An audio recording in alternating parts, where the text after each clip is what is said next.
નમસ્કાર, હું મયુર. સ્વરાજમાં આપનું સ્વાગત છે. વેધર એનાલિસિસમાં આજે આપણે ચર્ચા કરવાના છીએ, પરંતુ સૌથી પહેલાં તો અષાઢી બીજ છે અને અષાઢી બીજની તમામને શુભકામનાઓ.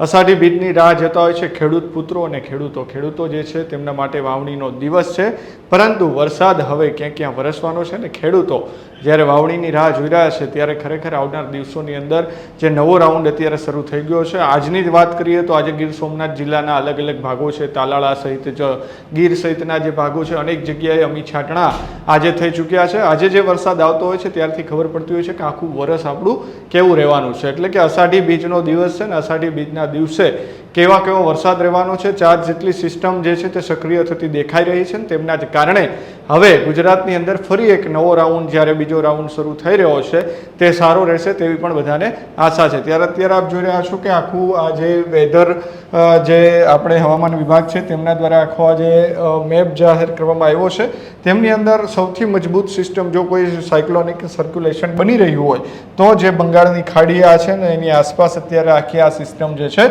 તે અત્યારે સક્રિય થઈ છે. ત્યાં લો પ્રેશર સર્જાશે એટલે ગુજરાતની અંદર તેમની અસર જે છે તે આપણને જોવા મળવાની છે. એટલે આ જ સિસ્ટમ આપણને સેમ વિંડીની અંદર પણ દેખાવાની છે. હું હવે વિંડીના માધ્યમથી આપણને આખી આ સિસ્ટમ કઈ રીતે બની છે અને કયા કયા ભાગોની અંદર વરસાદ જે છે તે આવવાનો છે તેની હવે આપણે આ ચર્ચા કરી લઈએ. અત્યારે આપ જે પ્રકારે આ જોઈ રહ્યા છો કે જે અહીંયા બંગાળની ખાડી છે, બે ઓફ બંગાળ, ત્યાં અત્યારે સિસ્ટમ અત્યારે સક્રિય ખૂબ જ વધારે આપણને દેખાઈ રહી છે અને તેમના કારણે અહીંયા આપણને આ જોઈ રહ્યા છો કે આખો જે ભાગ છે આ અત્યારે બે ઓફ બંગાળ અહીંયા અત્યારે આવેલી છે અને તેમના જ કારણે અહીંયા આખું જે લો પ્રેશર સર્જાઈ રહ્યું છે ને તે આખો ટ્રફ બની રહ્યો છે અત્યારે આ બાજુ. એટલે કે હવે આ સિસ્ટમ ધીમે ધીમે જો આ બાજુ આવે છે તો ગુજરાતની અંદર સારા વરસાદો રહેવાની શક્યતાઓ જે છે તે આ સિસ્ટમ ઉપરથી અત્યારે આપણને દેખાઈ રહી છે. અત્યારે વે ઓફ બંગાળ એટલે જે બંગાળની ખાડી છે તે બંગાળની ખાડીની અંદર આજુબાજુમાં જે સિસ્ટમ બની છે સાયક્લોનિક સર્ક્યુલેશન, તેમના કારણે જે આખો ટ્રફ જે ખેંચાઈને આપણને જોઈ રહ્યા છો કે એ પ્રમાણે દેખાય છે ને હવે ધીમે ધીમે અત્યારે આ બાજુ આપણને આવતો દેખાય છે. એટલે કે ગુજરાતની અંદર હવે આ વરસાદ જે છે આ જે આખી સિસ્ટમ સક્રિય થઈ છે તેમના કારણે પડવાનું છે. ગુજરાતના કયા કયા ભાગોની અંદર આજે વરસાદ રહેવાનો છે, આવતીકાલે શું વાતાવરણ રહેવાનું છે, 4 જેટલી સિસ્ટમ અલગ અલગ સક્રિય થતા ક્યાં ક્યાં વરસાદ વરસવાનો છે તે પણ આપણે હવે જોઈએ. કારણ કે ગુજરાતની અંદર અત્યાર સુધી જે છે તે એક રાઉન્ડ અત્યાર સુધી આવી ચૂક્યો છે અને એ રાઉન્ડની અંદર દક્ષિણ ગુજરાત હોય, સૌરાષ્ટ્ર હોય, ઘણી જગ્યાએ આપણને સારો વરસાદ જે છે તે અત્યારે જોવા મળ્યો છે. આજે 16 તારીખ છે અને કેવો વરસાદ રહેવાનો છે એ હવે આપણે જોઈએ. તો જે દરિયાકાંઠાનો જે સૌરાષ્ટ્રના ભાગોનો વિસ્તાર છે ત્યાં વરસાદ રહેવાનો છે. પોરબંદર, ઓખા, વેરાવળ, મહુવા, સુરતની અંદર અત્યારે જે સિસ્ટમ જે એક છે ફરી એક વખત સક્રિય થતી આપણને હવે દેખાઈ રહી છે. આ 2 થી 3 વાગ્યા સુધીની અંદર કેવો વરસાદ રહેશે ગુજરાતની અંદર તે હવે આપણે જોવા જઈએ તો સુરત જે છે ત્યાં અત્યારે સૌથી વધારે વરસાદ જે છે તે આપણને દેખાઈ રહ્યો છે. અહીંયા ભારેથી અતિ ભારે વરસાદ પણ બની શકે છે. એક સિસ્ટમ અહીંયા પણ સક્રિય થતી આપણને નજરે પડી રહી છે અને આખા જે પવનો ફૂંકાઈ રહ્યા છે તે બંગાળની ખાડી તરફ જે સિસ્ટમ બની છે તે બાજુ ખેંચાતા દેખાઈ રહ્યા છે. સૌરાષ્ટ્રમાં ઓખા, પોરબંદર, વેરાવળ, જુનાગઢ, મહુવા, ભાવનગર, રાજકોટ, મોરબી સહિતના જે ભાગો છે ત્યાં હળવોથી મધ્યમ વરસાદ વરસી શકે તેવી શક્યતા અત્યારે હાલ આપણને દેખાઈ રહી છે. અમદાવાદની અંદર આજે રથયાત્રા પણ છે. આમ તો દેશભરની અંદર છે, પરંતુ અમદાવાદની અંદર આપ જોઈ રહ્યા છો તે પ્રમાણે કે અમી છાંટણા આજે કરશે.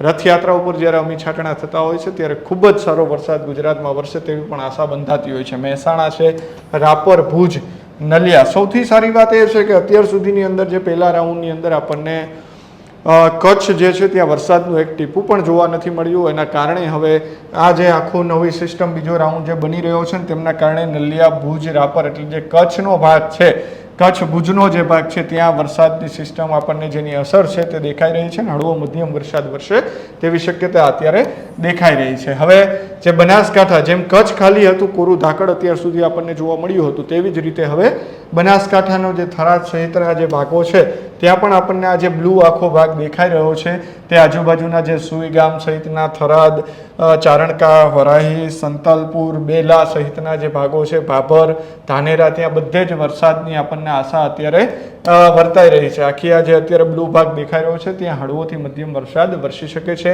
પાલનપુર છે, આપ જોઈ રહ્યા છો કે પાલનપુરની અંદર પણ અત્યારે આપણને જે અહીંયા આખો બ્લુ ભાગ દેખાઈ રહ્યો છે તેમના કારણે વરસાદ વરસવાની શક્યતાઓ છે. પાટણ, મહેસાણા, ઈડર, ગાંધીનગર, અમદાવાદ, વિરમગામ સહિતના જે ભાગો છે ત્યાં પણ વરસાદ વરસવાની શક્યતા છે. હળવોથી મધ્યમ વરસાદ વરસી શકે છે. ધાંગધ્રા, સુરેન્દ્રનગર, બોટાદ, ઢોલેરા, ભાવનગર, ખંભાત, નડિયાદ, અમદાવાદ સહિતના જે ભાગો છે, વડોદરા, એટલે આમ તો આખા ગુજરાતની અંદર આજે 2 થી 3 વાગ્યા સુધીની અંદર વરસાદ અથવા તો આજના દિવસની અંદર વરસાદ વરસે તેવી શક્યતાઓ અત્યારે આપણને દેખાઈ રહી છે. અગેન સાંજે કેવો વરસાદ રહેશે આપણે 2 વાગ્યા સુધીનું જોયું, પરંતુ સાંજે કેવો વરસાદ રહેવાનો છે, ક્યાં સૌથી વધારે અસર થવાની છે એ હવે જોઈએ.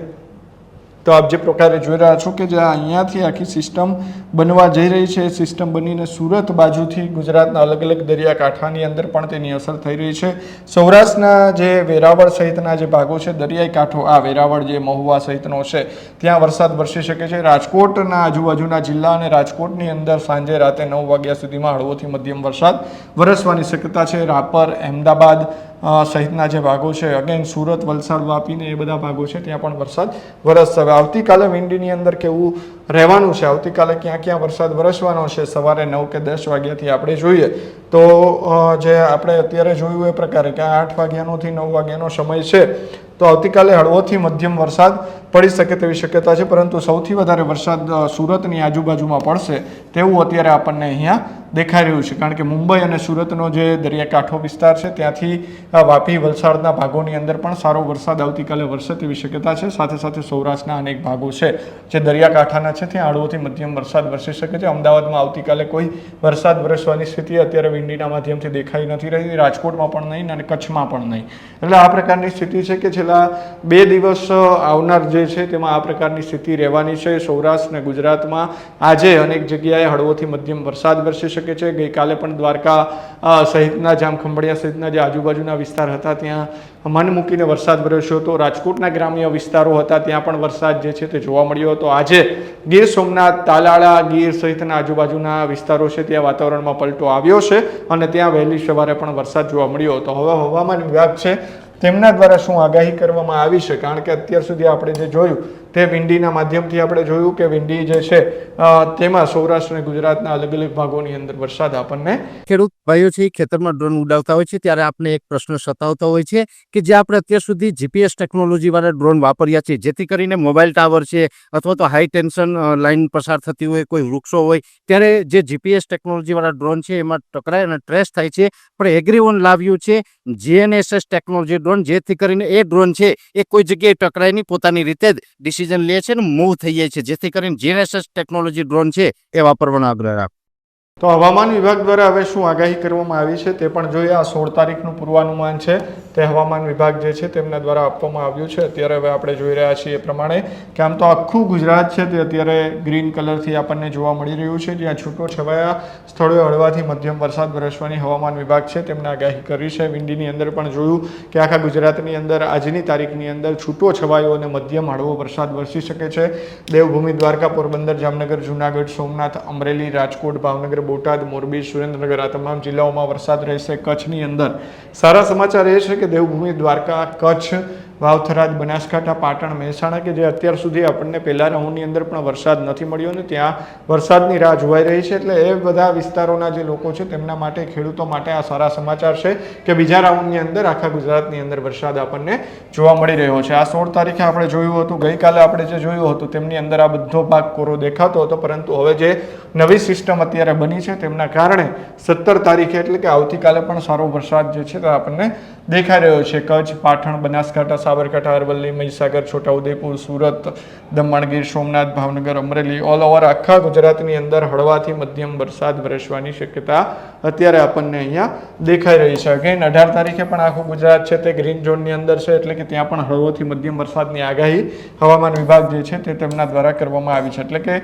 ઓલ ઓવર 21 તારીખ સુધી છે તે હવામાન વિભાગ છે તેમના દ્વારા વરસાદની આગાહી કરવામાં આવી છે અને આખા ગુજરાતની અંદર 21 તારીખ સુધી જે વરસાદ જે છે તે રહેવાનો છે. જે સાયક્લોનિક સર્ક્યુલેશન જે બંગાળની ખાડીની અંદર આપણે શરૂઆતની અંદર જોયું છે, બન્યું છે, તેનો ટ્રફ ગુજરાત તરફ ખેંચાઈને આવે છે, તો ક્યાંક ને ક્યાંક સાર્વત્રિક વરસાદ ગુજરાતની અંદર વરસશે તેવું પણ અત્યારે આપણને વિંડીના માધ્યમથી દેખાઈ રહ્યું છે. ત્યારે હાલ જે બીજા રાઉન્ડની શરૂઆતની જે વાત હતી તે ક્યાંક ને ક્યાંક હળવા અને મધ્યમ વરસાદથી થઈ ચૂક્યો છે. ગઈકાલે દેવભૂમિ દ્વારકા સહિતના ભાગોમાં હતો, તો આજે ગીર સોમનાથ એટલે કે જે દરિયાઈ પટ્ટી છે ઓલ ઓવર સૌરાષ્ટ્રની, ત્યાં અત્યારે હળવોથી મધ્યમ વરસાદ અત્યારે પડી રહ્યો છે અને તેમના જ કારણે હવે ખેડૂતોને પણ આશા છે કે જલ્દી વરસાદ આવે અને પોતે વાવણી કરે. અષાઢી બીજનો આજે પાવન પર્વ છે, ત્યારે આજથી જ વાવણી શરૂ થઈ જતી હોય છે, પરંતુ વરસાદ ખેંચાતા અનેક ખેડૂતો જે છે તે વાવણીની રાહ જોઈ રહ્યા છે. ત્યારે હવામાન નિષ્ણાંતો અને હવામાન વિભાગનું પણ કહેવું છે 20, 21, 22 તારીખથી સાર્વત્રિક વરસાદ ગુજરાતની અંદર વરસવાનો છે અને એક નવો રાઉન્ડ ફરી એક વખત ધમાકેદાર એન્ટ્રી સાથે મેઘરાજાનો થવાનો છે. તો આવા જ વરસાદના અપડેટ્સ માટે અમારી ચેનલ સ્વરાજને સબસ્ક્રાઇબ કરવાનું ભૂલશો નહીં. ધન્યવાદ.